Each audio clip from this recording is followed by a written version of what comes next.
बहुत स्वागत है। मैं हूं दिवाकर विक्रम सिंह और रात के पौने 11 बजे मैं आपसे जुड़ रहा हूं और मैंने हेडलाइन दी है कि चक्का जाम धड़ाम, अब मियां खलीफा करें बेड़ा पार।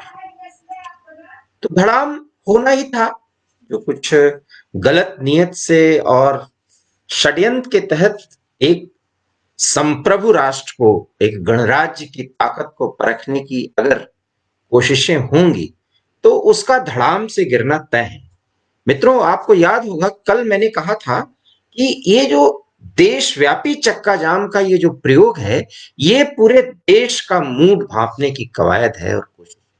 इसलिए अगर आज हम सिर्फ इस व्याख्या पर ही अपने आप को रोकते हैं कि ये सारा चक्का जाम सिर्फ किया गया था आ, किसानों की ताकत दिखाने के लिए और ये फेल हो गया तो सब कुछ हो गया।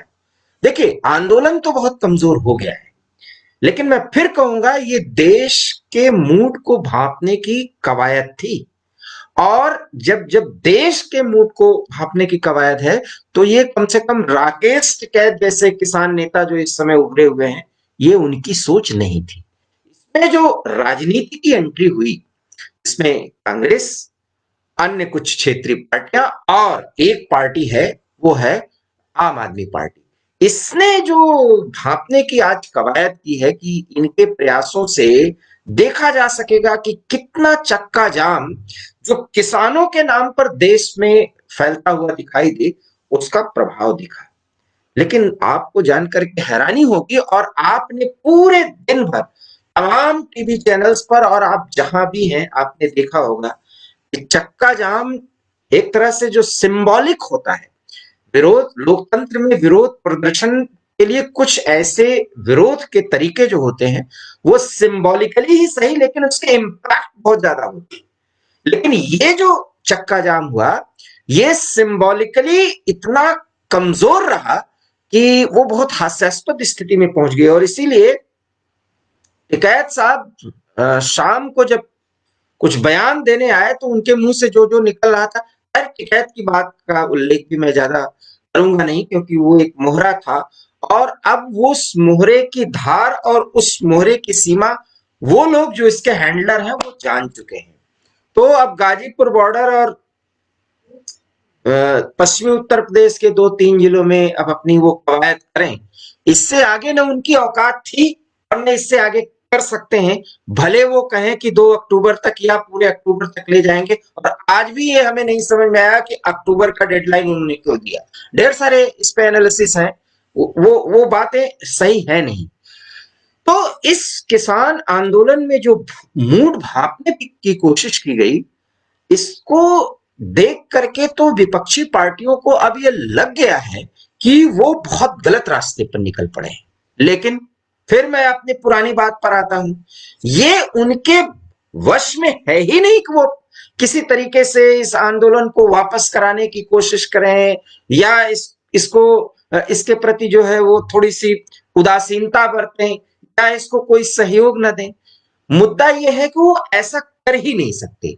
कारण यह है कि ये उनके हाथ में नहीं है। उनके हाथ में सिर्फ इतना था कि टिकैत जैसे और कुछ और नेताओं को वो टूल बना करके भारत में सरकार के विरोध में, केंद्र सरकार के विरोध में एक माहौल खड़ा कर लेते। सिर्फ इतनी ही बस उनके हाथ में बात थी, और इतनी बात है, संसद में वो चर्चा कर लें, सब कुछ कर लें, सिर्फ इतना है। फिर एक मुद्दा आता है कि कनाडा, जर्मनी और ब्रिटेन, कुछ हद तक अब अमेरिका का भी नाम आ रहा है। ये कैसा संयोग है कि देखिए, मैं बहुत बड़ी बात कह रहा हूं, प्लीज आप इसे अगर अंतरराष्ट्रीय साजिश मानते हैं, जिसको कि मैं अगर खालिस्तान के एंगल से ही सिर्फ देखा जाता है तो मैं उससे सहमत नहीं।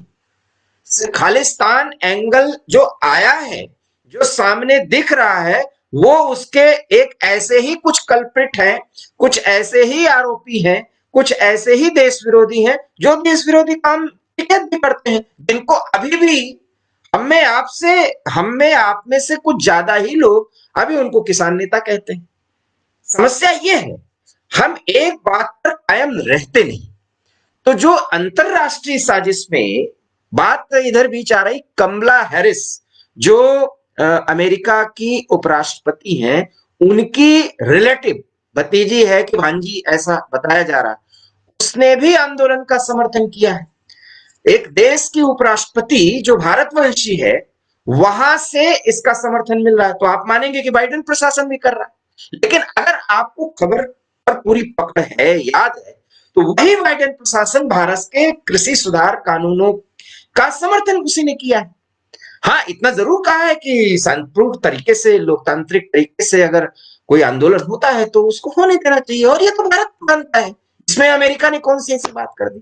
तो इसलिए अमेरिका में और उस कमला हैरिस के रिलेटिव का नाम लाना, ये सारी बातें कहीं ना कहीं हम एनालिसिस को गड्ढमड कर देते हैं। हम खबर को बताकर और दो चार बातें बोल देते हैं।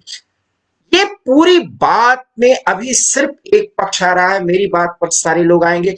आज ये बातें कही जा रही तमाम चैनल्स पर, जिसको मैं अक्टूबर से कह रहा हूं कि इसमें इंटरनेशनल साजिश है, और उस साजिश की पूरी प्लानिंग है, और प्लानिंग पाकिस्तान के बस की भी नहीं है। मैं दो ही नाम लेता हूं, चीन और पाकिस्तान। पाकिस्तान के भी दिमाग में इतनी बात नहीं है, वो डिस्ट्रक्टिव है, वो डिस्ट्रक्शन माइंडसेट को ज्यादा करते हैं, इतने वो पढ़े लिखे नहीं है, सॉरी टू से मुझे ये कहना पड़ा। ये दिमाग जो है वो चीन का है, जो चीन का प्रोपेगेंडा टूल है, उसके दिमाग में है कि किस तरीके से भारत के अंदर जो विरोध की ताकतें हैं उनको एकत्रित कर दिया जाए, और एकत्रित कर देने के बाद जो लाइन ऑफ एक्शन होगा, जिसे आप टूल किट के रूप में 26 जनवरी के दिन जो ग्लोबल एक्शन के रूप में आप जिसकी चर्चा सुन रहे हैं, कर रहे हैं टीवी चैनल्स पर, तमाम कुछ लोग सोशल मीडिया पर, वो बहुत ही एकांगी बात है। अगर कनाडा में या अमेरिका में या जर्मनी में या ब्रिटेन में बैठे हुए कुछ हजार लोग अगर खालिस्तान के पूरे मूवमेंट को जिंदा कर ले रहे हैं, तो क्या सिर्फ उन्हीं का मूवमेंट है? आप यही मानते हैं कि उन्हीं के प्रयास से हो रहा? अब तो फिर ये भारत सरकार और पंजाब सरकार जो है वो 5-6 सालों से एक बहुत बड़ी भूल कर रही थी, तब तो ये होना चाहिए ना। ऐसा नहीं है। इस आंदोलन को उभारना ही इसलिए है क्योंकि चीन ये समझ चुका है कि भारत को एक मौका अब और अगर मिलेगा तो भारत पीओके का काम तमाम करेगा। ये बात जिस दिन हम लोग समझ लेंगे, उस दिन इसका नटशेल हम समझ पाएंगे। उसने देखा कि किस तरीके से कांग्रेस जैसी पार्टी यहां के एक किसान आंदोलन जो कि पंजाब से शुरू हुआ, उसको हवा दे रहे हैं, और वो आंदोलन अगर गलतफहमी में वहां में उग्रता आ जाती है तो इसको बुना लेना है। और बस उसी के पहले जो मूवमेंट बन रहा था, क्योंकि ये 5-7 महीने से इस आंदोलन की भूमिका बनाई जा रही थी, और वहां पर वो रणनीति बन गई। वो रणनीति तब बनी जब चीन की गलवान से लेकर के और सिक्किम तक जहां भी उसकी हिमाकत हुई, उसको इतना मुंहतोड़ जवाब दिया गया कि उसको लगा कि ये तो काम तमाम होना तय है। तो इन परिस्थितियों में जब ट्रंप के खिलाफ जो कुछ भी हुआ उसको सक्रिय कर दिया गया, और वहां पर वो सब कुछ सफल हो गया मामला, तब चीन की स्थिति और मजबूत हो गई ये सोचने के लिए कि भारत में वो एक डिस्ट्रक्शन का काम कर सकता है। और फिलहाल एक पॉपुलिस्ट जो एक फंडामेंटल यहां का जो मुद्दा है,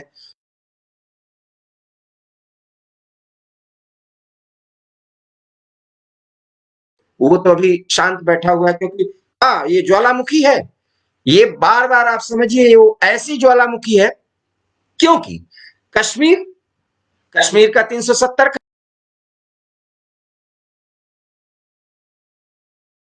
तीन तलाक का खत्म होना, सीए आंदोलन का सफल हो जाना, जिसको कि पाकिस्तान टेलीविजन चैनल पर जो चर्चाएं चल रही हैं कि सीए तो खत्म ही नहीं हुआ, तो वो तो कोरोना में खत्म हुआ है। इसीलिए इनको विश्वास है कि फिलहाल कोरोना जो है बहुत कंट्रोल में हो गया है, और अब तो किसान आंदोलन को बहुत अच्छी तरीके से आगे बढ़ाया जा सकता है। उस किसान आंदोलन में जो एक डिस्ट्रक्टिव फोर्स है वो है खालिस्तान, जिसको यूनाइट करने का काम जो है वो बहुत ही बड़े हैंडलर का काम है। ये अगर खालिस्तान मूवमेंट चलाने वाले जो वर्षों से जिंदा है, एक नेता है, मैं नाम भूल रहा हूं, मुझे बहुत अच्छी तरीके से याद है स्टूडेंट लाइफ से, जो मैं ये देखा हूं कि पंजाब में किस तरह से खालिस्तान मूवमेंट, जगजीत सिंह या जगमीत सिंह नाम है, जिनके डेथ के बाद से लगभग वो मृत प्राय हो गया था। अगर उस खालिस्तान मूवमेंट के कई बड़े नेता वहां पर उभर गए हैं, तो किसकी कीमत पर? क्या ब्रिटेन ने उभारा है? क्या कनाडा ने उभारा है? अगर हम आप भूल कर रहे हैं, तो एक बहुत बड़ी भूल हम ये कर रहे हैं कि कनाडा सरकार को हम पाकिस्तान के बराबर खड़ा कर रहे हैं। कनाडा में ये लॉबी मजबूत है, हम ये मान सकते हैं। वहां पर ये मजबूती के कारण से वहां की सरकार को प्रभावित कर रहे हैं, ये मान सकते हैं। बट ये सारा जो फोर्स है, जो फोर्स दिख रहा है, इसको रिजुविनेट कौन कर रहा है, इनको यूनाइट कौन कर रहा है, इस फोर्स पर हम आप जा ही नहीं रहे। और यही सबसे बड़ी हमारी भूल है। और ये भूल इसलिए हम कर रहे हैं क्योंकि हम ये भी नहीं देख रहे हैं कि इस समय चीन भी शांत है, पाकिस्तान भी शांत है, पूरा जो है कश्मीर भी शांत है। अगर आज एक सीआरपीएफ टुकड़ी पर हमले को अगर छोड़ दें, वो भी शांत है। पंजाब शांत है, लेकिन इस पूरे मामले में सिंधु बॉर्डर, टेकरी बॉर्डर और गाजीपुर बॉर्डर ये केंद्र में है, क्योंकि दिल्ली हाईलाइटेड है, वो दिल्ली जो पोस्ट कोविड एरा में पूरे देश का नेतृत्व, पूरे देश का तो प्रतिनिधित्व कर ही रहे थे मोदी, पूरे वर्ल्ड का एक ऐसा प्रतिनिधित्व करते हुए दिखाई दिए जहां मानवता को बचाने के लिए बड़ी आस दिखी एक व्यक्ति के रूप में। और वो चीन कैसे पचाता, आप ये सहज कल्पना कर सकते हैं। तो अभी एक जो टू फ्रंट वॉर का जो गेम था, वो चीन बहुत धीरे से गेम कर रहा है, क्योंकि सीपेक पे देखिए, फिर मैं कह रहा हूं कि किसान आंदोलन को अगर आप सिर्फ एक मुद्दे पर अगर आ करके उसका विश्लेषण कर रहे हैं, तो फिर ये आंतरिक खबर का एक बहुत छोटा सा विश्लेषण है। इसमें खेल वही है चीन और पाकिस्तान का, और इस खेल में वो अभी इतना शांत इसलिए है क्योंकि अगर उनका भाड़ा फूट गया, तो अभी वो जो आगे अक्टूबर तक की प्लानिंग है, और इस अक्टूबर तक जो पूरे सरकार को, पूरे सिस्टम को पूरी तरह से इन्वॉल्व करके रखना है, वो नहीं रख पाएंगे। ये तो तय है कि इस आंदोलन की हवा निकल गई। अगर इस आंदोलन की हवा निकल गई और आप सिर्फ इतने इर्द गिर्द सोच रहे हैं कि ये इसमें टिकैत के शामिल होने से पश्चिमी उत्तर प्रदेश शामिल हो गया, पंजाब के इतने थे, और इसमें हरियाणा भी हो गया, 2.5 राज्यों में हो गया, फिर उसके बाद दिल्ली में पहला आम आदमी पार्टी, कांग्रेस, सब मिल गए, बंगाल में ये चल रहा, बस इतने, ये तो एक बहुत ही हल्का सा विश्लेषण है। ठीक है, राहुल गांधी जैसे, सॉरी टू से, डैश डैश डैश, एक ऐसे राजनीतिज्ञ और कुछ उनके जैसे लोग जो आज तक, देखिए आप कल्पना करिए कि संसद में एक मंत्री, एक केंद्रीय मंत्री, कृषि मंत्री जो है, पूरे विपक्ष को चैलेंज करता है कि एक कमी गिनाओ।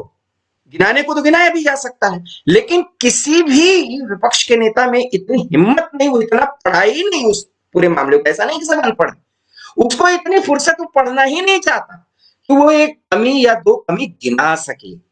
शर्म आती है। एक समय था, हालांकि मैं छद्म वामपंथियों का घोर विरोधी हूं, कम से कम देश विरोधियों से ज्यादा, चीन और पाकिस्तान से ज्यादा मुझे नफरत इनसे है, क्योंकि ये देशभक्ति और इन सबको महत्व नहीं देते। लेकिन मुझे बहुत अच्छी तरह से कहना पड़ता है कि एक समय था जब कॉमरेड इंद्रजीत गुप्ता जी जैसे लोग थे, और ढेर सारे एबी वर्धन जैसे लोग थे, जो व्याख्या करते, विश्लेषण करते, विवेचना करते, कमियां गिनाते, सरकार को गिरते।